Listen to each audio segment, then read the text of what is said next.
નમસ્કાર. રાજકોટમાં નવયુગ શાળાના વિદ્યાર્થીના પ્રવાસ દરમિયાન થયેલા મોતના મામલે ભારે શોક અને રોષ જોવા મળી રહ્યો છે. મૃતક વિદ્યાર્થી હાર્દિક બારૈયાના માતા-પિતાએ ન્યાયની માંગ ઉઠાવી. માતા-પિતાનું કહેવું છે કે તેઓએ પોતાના દીકરાને પ્રવાસે મોકલ્યો હતો, પરંતુ પરત મળ્યું મોત. આ ઘટનામાં શાળાનું લાયસન્સ રદ કરવામાં આવે તેમજ શાળા સંચાલકો અને જવાબદાર શિક્ષકો સામે કડક કાર્યવાહી કરવામાં આવે તેવી માંગ ઉઠી છે. પરિવાર અને કોળી સમાજ દ્વારા આગામી સમયમાં પોલીસ કમિશનરને રજૂઆત કરાશે અને ન્યાય ન મળ્યો તો ઉપવાસ આંદોલનની પણ ચેતવણી આપવામાં આવી. વધુ સમાચાર માટે જોડાયેલા રહો આરપી ગુજરાત ન્યૂઝ, રાજકોટ. મારું નામ મુકેશ. મુકેશભાઈ, શું કહેશો જે ઘટના ઘટી આપનો પરિવાર, આપણો સમાજ, વિસ્તારના લોકોમાં અત્યારે ખૂબ જ આક્રોશ છે. શાળા સંચાલક સામે, શિક્ષકો સામે કયા પ્રકારના કાર્યવાહી થવા? મારી તો એ જ માંગે, મને ન્યાય મળવો જોઈએ. મારા છોકરાને જે બનાવ બન્યો એ ઓલ છોકરાને ન થવો જોઈએ, કારણ કે મારો એકને દીકરો વયો ગયો છે. મારી બે બેબીઓ જોઈતી છે. આમાં સ્કૂલની સંચાલકથી બહુ બેદરકારી છે, રિસોર્ટ વાળાની, કારણ કે કોઈ જવાબદાર નથી ત્યાં કોઈ.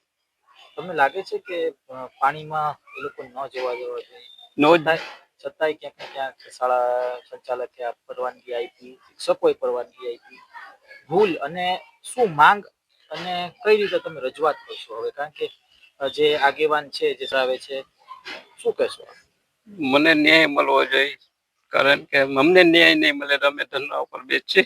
કારણ કે હું મારો અંત્યાગ કરીશ, મારા છોકરાની વિધિ અહીંથી જ સમાપ્ત કરીશ, જ્યાં સુધી ન્યાય નહીં મળે ત્યાં સુધી. ખાસ જે અત્યારે પ્રકારની ઘટના ઘટી છે, આના પહેલા તમારે છેલ્લે ક્યારે વાત થઈ હતી તમારા પુત્ર સાથે?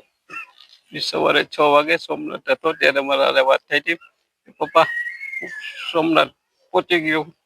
ત્યારે અમારા છેલ્લી વાત થઈ છે, પછી વાત જ નથી થઈ. આપને કેવી રીતના જાણ થઈ? એના ટીચરનો મને ફોન આવ્યો હતો, એને વાત કરી મને કે આવી રીતના બનાવ બની ગયો, તમારા છોકરાને સારવાર માટે દવાખાને લઈ ગયા છે. મને લાગે છે શિક્ષકની ભૂલ છે, અને ખાસ તો જે એસઓપી સરકારે જાહેર કરેલી છે તેનું પાલન કરવામાં ન આવ્યું, તેના જ કારણે આ પ્રકારની ઘટના થઈ. પાલન એટલે આમાં કઈ કર્યું નથી, લોકોએ બેદરકારી જ વાપરી. જયારે છોકરાઓ સ્વિમિંગ પાસે હતા ત્યારે આજુબાજુ ટીચર કે સાહેબો કોઈ હાજરમાં જ નહોતા. આ બનાવ બન્યો ને ત્યારે ફૂલ બેદરકારી રિસોર્ટ વાળાની અને સ્કૂલ વાળાની, સ્ટાફની.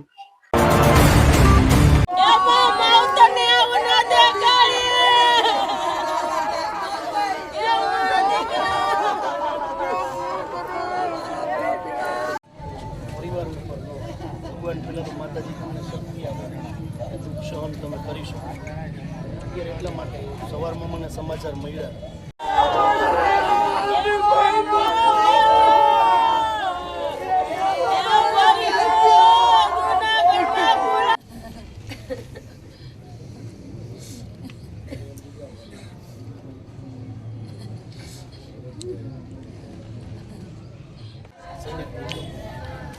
ત્યારે બધી સરકારી સ્કૂલ આ બનાવ બન્યા, આના ભૂતકાળમાં